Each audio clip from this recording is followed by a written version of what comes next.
Hey, what's up? I'm Fanboy Philly, and once again, welcome back to Fanboy Philly Reviews.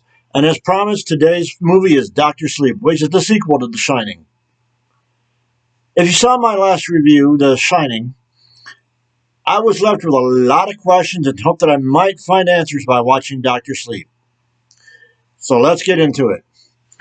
Doctor Sleep begins by introducing us to Rose the Hat and her friends known as the True Knot, a cult who feed off the steam of those who shine in order to survive, kind of like psychic vampires. And Rose kind of reminds me of Alanis Morissette at times for some reason, just kind of by her appearance. Then we jump back in time to not too long after The Shining leaves off, with Danny and his mom, Wendy, when Danny wakes up to a nightmare about the woman in 237 and then is visited by the spirit of Dick Halloran, who tells him that the spirits from the hotel are hungry and need to feed and will be following him. And he teaches him how to put away the ghosts that come to haunt him from the Overlook so they won't come after him again.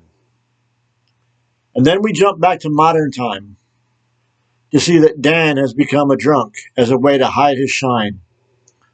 But after an unfortunate experience, he works to turn his life around and sober up. We also meet a young girl named Abra, who is also one who shines. But she is much, much stronger than most of the ones who shine, and soon makes a connection with Dan through their minds, and they start to communicate back and forth.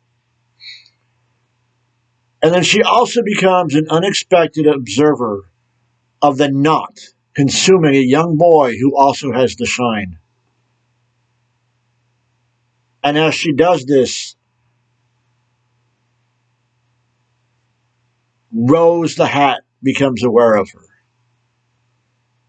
And then the cult know that they must find her and gain her steam and consume it so that they can add more time to their lives and more power to them. And they know that it will last a whole lot longer. Abra realizes this and asks Dan to help her. Dan tells her not to try to find out anything else about this group. He tells her to hide her shine and don't let anybody know about it.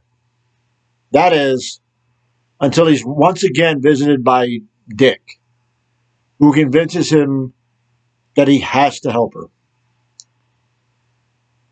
Dan and Abra take on members of the cult who have gone after her without Rose being with them because they don't want Abra to be able to sense that Rose is with them.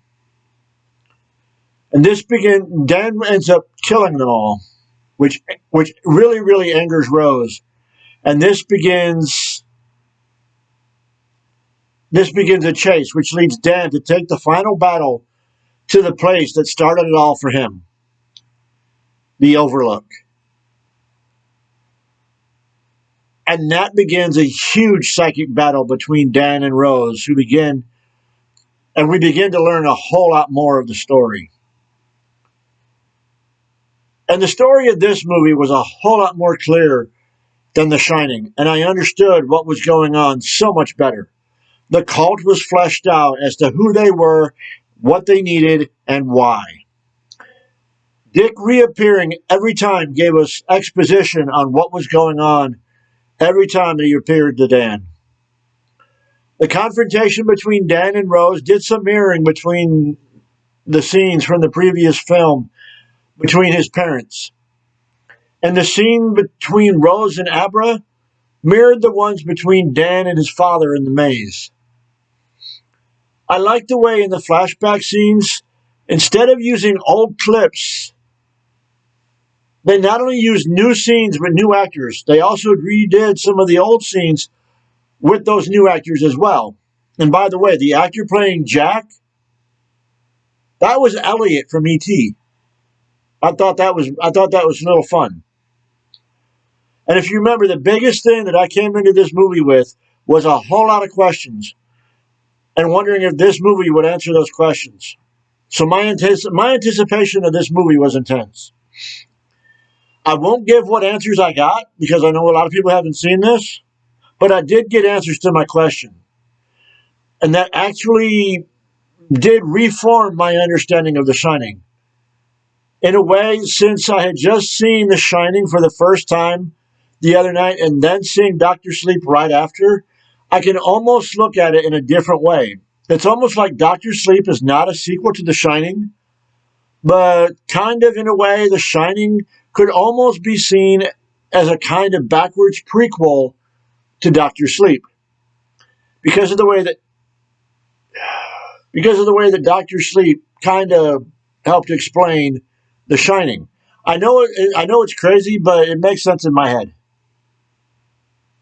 Thanks again for joining me. And if you like this video, please hit the like button and don't forget to subscribe.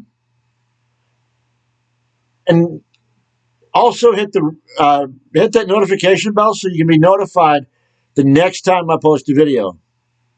I gotta say that I had a lot of fun with these two videos, or with these two movies, and wound up, after watching both, really wound up liking the story. And as always, take care of yourselves, be good to the ones you love, and I'll catch you later.